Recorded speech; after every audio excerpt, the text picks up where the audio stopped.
Shalom, selamat pagi saudara. Pagi hari ini saya ingin menyampaikan firman Tuhan mengenai melayani, saudaraku. Banyak konsep pelayanan ini yang kurang tepat atau tidak seutuhnya. Ya, bagaimana kebenaran firman Allah itu mengajarkan mengenai pelayanan yang tidak ada batasnya, yang tidak bisa dibatasi oleh organisasi, oleh tembok-tembok gereja, oleh denominasi, oleh apapun juga, saudara. Pelayanan itu batasannya hanya Bapa, Yesus, Roh Kudus, hanya firman Allah. Pada dasarnya, saudaraku, orang melayani itu terteladani atau mengikuti ya pelayanan-pelayanan apa yang sudah dilakukan oleh hamba-hamba Tuhan di gereja ya, atau di sekolah Alkitab ya, di dalam lingkungan gereja. Nah, di situ timbul satu konsep bahwa melayani Tuhan itu ya tidak salah ini, tapi ya jadi worship leader, jadi song leader, jadi choir, khotbah ya, masuk dalam tatanan gereja, mengorganisir dan lain sebagainya ya. Nah, ini tidak salah, saudaraku, tapi tidak lengkap, saudaraku. Kalau pelayanan-pelayanan ya dengan konsep seperti itu yang hanya di kegiatan-kegiatan di sekitar gereja, saudaraku, maka kalau seseorang itu mengajak orang lain untuk melayani, itu artinya menjadi aktivis gereja di dalam gereja, saudaraku. Ya. Nah, konsep mengenai pekerjaan pelayanan ini yang khotbah, jadi WL, jadi song leader dan lain sebagainya itu yang membuat orang itu ikut berpartisipasi di dalam pelayanan itu hanya berada di lingkungan gereja, saudaraku. Ya, ya tidak salah, tetapi firman Allah mengajarkan tidak seperti itu, saudaraku. Ya, bahwa konsep pelayanan yang seperti itu akan mengajak orang ya itu untuk melayani itu hanya ikut serta di dalam pekerjaan-pekerjaan Tuhan yang ada di dalam gereja. Enggak salah, saya bukan anti gereja loh, saudaraku. Ya. Nah, konsep yang seperti ini akan membatasi pelayanan, saudaraku. Ya, ngertinya pelayanan itu ya yang utama yang itu hanya di dalam gereja. Padahal itu tidak lengkap, saudaraku. Itu bukan pengertian pelayanan yang seutuhnya. Dalam Yohanes 4 ayat yang ke-24 ditulis. Yohanes 4 ayat yang ke-24 ditulis. Allah itu roh, dan barang siapa menyembah dia harus menyembahnya dalam roh dan kebenaran. Itu artinya bahwa ibadah itu tidak bisa dibatasi oleh waktu, tidak bisa dibatasi oleh tembok-tembok organisasi, ya denominasi apapun, saudaraku.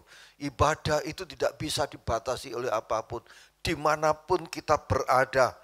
Apapun yang kita kerjakan yang sesuai dengan kebenaran firman Allah itu adalah ibadah, saudaraku.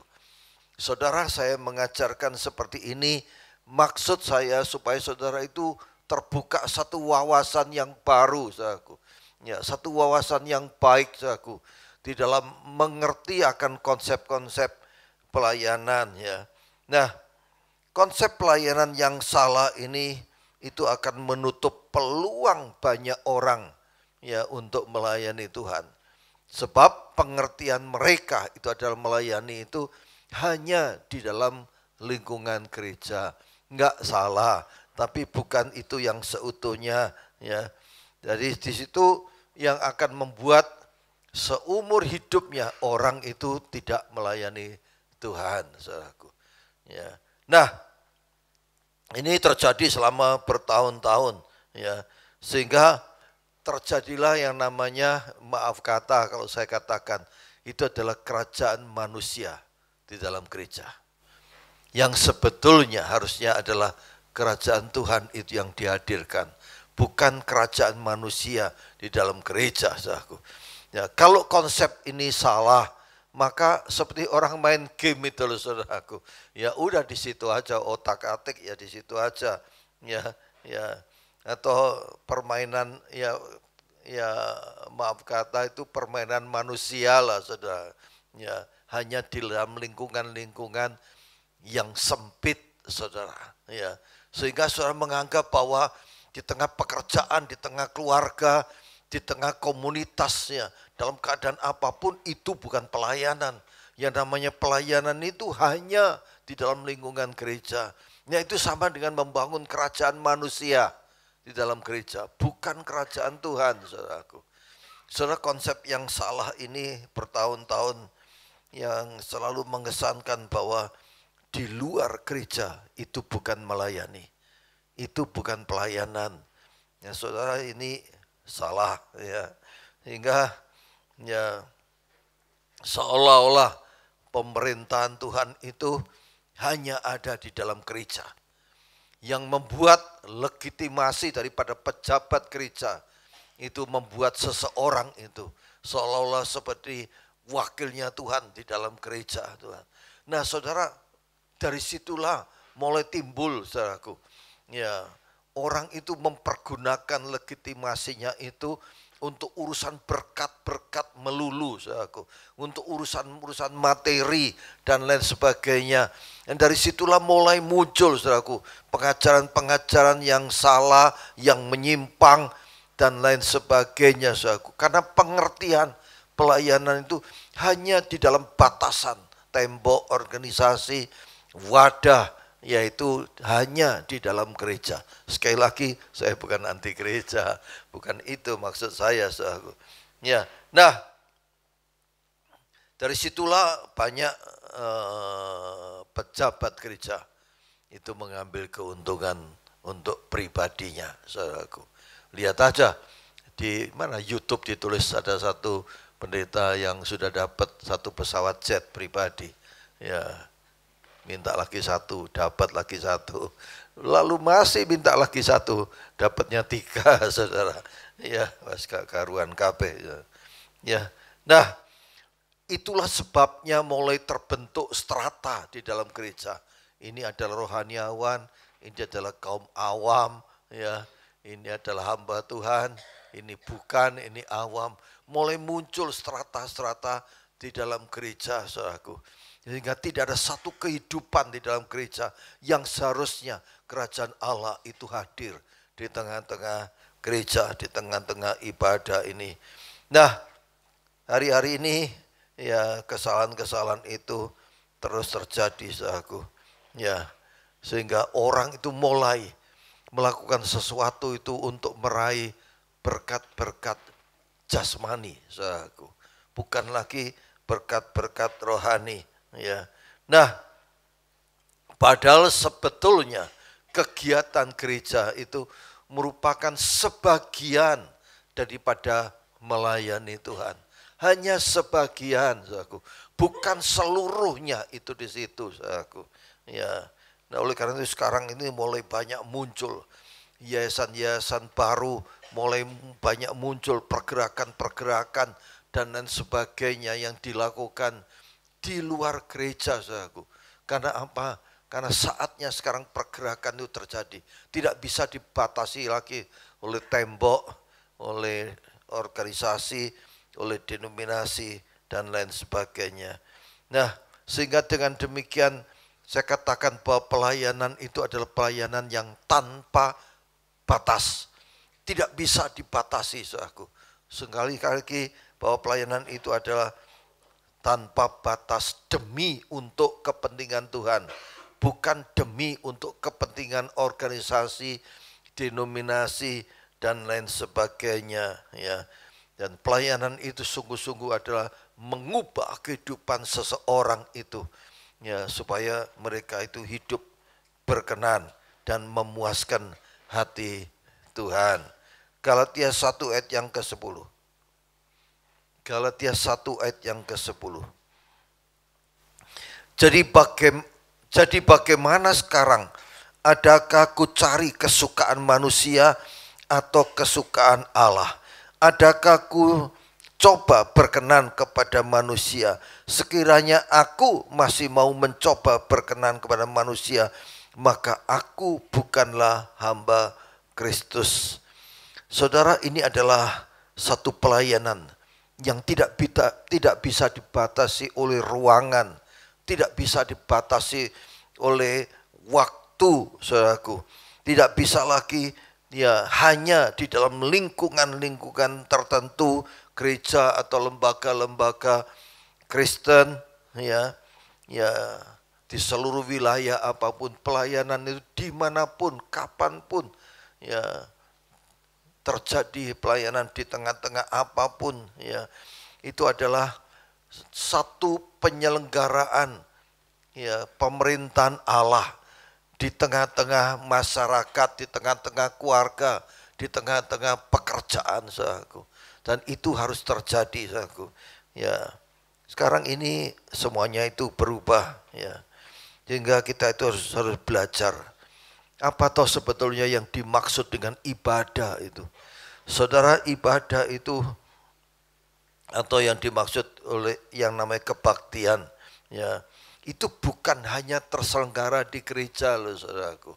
Ya, ibadah itu bisa terselenggara di rumah, di pekerjaan, di tengah-tengah masyarakat, di tengah-tengah apapun, ya yang membawa orang itu berubah, ya yang membuat kita itu menjalin satu hubungan yang baik terus-menerus dengan Bapa di sorga, saudaraku. Jadi ibadah itu terutama berbakti kepada Tuhan, dan itu tidak bisa dibatasi oleh tempat, waktu, dan lain sebagainya. Roma 12 ayat yang pertama. Roma 12 ayat yang pertama. Karena itu saudara-saudara, demi kemuliaan Allah, aku menasihatkan kamu supaya kamu mempersembahkan tubuhmu sebagai persembahan yang hidup, yang kudus, dan yang berkenan kepada Allah. Itu adalah ibadahmu yang sejati, saudaraku. Di sini jelas sekali, saudaraku, bahwa ya seseorang yang menggunakan seluruh potensi kehidupannya, menggunakan seluruh keberadaan, seluruh hidupnya untuk kepentingan Tuhan, itu berarti sebuah ibadah di dalam hidupnya, saudaraku. Gak bisa dibatasi oleh waktu, oleh tembok, oleh organisasi, dan lain sebagainya. Ya. Hidup bagi Tuhan bukan hanya kegiatan yang orientasinya hanya di dalam sebuah gedung, ya gereja hanya di dalam sebuah denominasi, organisasi, saudaraku. Tetapi semua kegiatan yang ditujukan untuk memuliakan Tuhan, itu adalah ibadah, dan itu adalah pelayanan. Saudara, kalau mempelajari kata ibadah dalam Roma 12 ayat 1 itu dalam bahasa aslinya adalah latria. Latria itu memberikan servis, aku, memberikan pelayanan, aku. Dan ini semata-mata hanya untuk kemuliaan Tuhan. Saudara, lalu apa kuncinya kalau kita bisa masuk di dalam pelayanan yang sesungguhnya, di dalam pelayanan yang sungguh-sungguh menyenangkan hati Tuhan itu? Satu-satunya jalan yang penting itu adalah melepaskan hak, saudaraku. Saudara, hari Jumat kemarin, Kamis ya, saya diwawancara oleh Bahana, iya Kamis, yang judulnya adalah, sebentar lihat waktu, masih ada waktu, yang judulnya adalah orang kaya nggak bisa masuk surga, sulit masuk surga, seperti unta sulit masuk lubang jarum gitu, ya. Nah, saudara, satu perkara saya waktu itu lupa menyampaikan, ya. Yang dimaksud itu ya yang dimaksud bukan orang kaya sama sekali nggak bisa masuk surga, tetapi jalan untuk masuk dalam kerajaan Allah, jalan untuk masuk dalam surga, ya. Itu adalah satu kehidupan yang bisa melepaskan haknya itu. Efesus berapa? Efesus 1 ayat 3, 5 ayat 8. Ya. Yesus mengosongkan dirinya. Hah? Filipi 2 ya. Filipi 2 ayat 5 sampai 8 ya, bahwa Yesus mengosongkan dirinya. Dia Allah tapi menjadi manusia. Sama seperti saudara dan saya. Bahkan sampai mati di atas kayu salib. Dia melepaskan haknya sebagai Allah. Orang boleh kaya, orang boleh memiliki ini itu dan lain sebagainya. Tapi dia bukan mengasihi kekayaannya. Tapi dia bukan terus-menerus terlibat berkutat di dalam kekayaannya. Tapi dia melepaskan haknya untuk menikmati semuanya itu meskipun dia punya. Dan di situ dia mulai melakukan sesuatu yang baik untuk orang lain. Dia mulai melakukan sesuatu yang baik untuk orang-orang yang kekurangan, yang tidak ada makanan di meja makannya, yang mengalami kesulitan pendidikan dan lain sebagainya, saudaraku. Dan itu kami lakukan. Dan itu dilakukan oleh misi Andi Offset Tuhan. Anak asuh Andi Offset ini total dengan keluarga kami semuanya 1.500-an total, saudaraku. Semuanya, saudaraku. Nah disitulah melepaskan hak, saudaraku. Hak untuk dipuji, hak untuk dihormati, hak untuk diperlakukan adil, ya. Hak untuk macam-macam lah saudara, ya. Hak untuk dipuji ini itu dan lain sebagainya, saudaraku.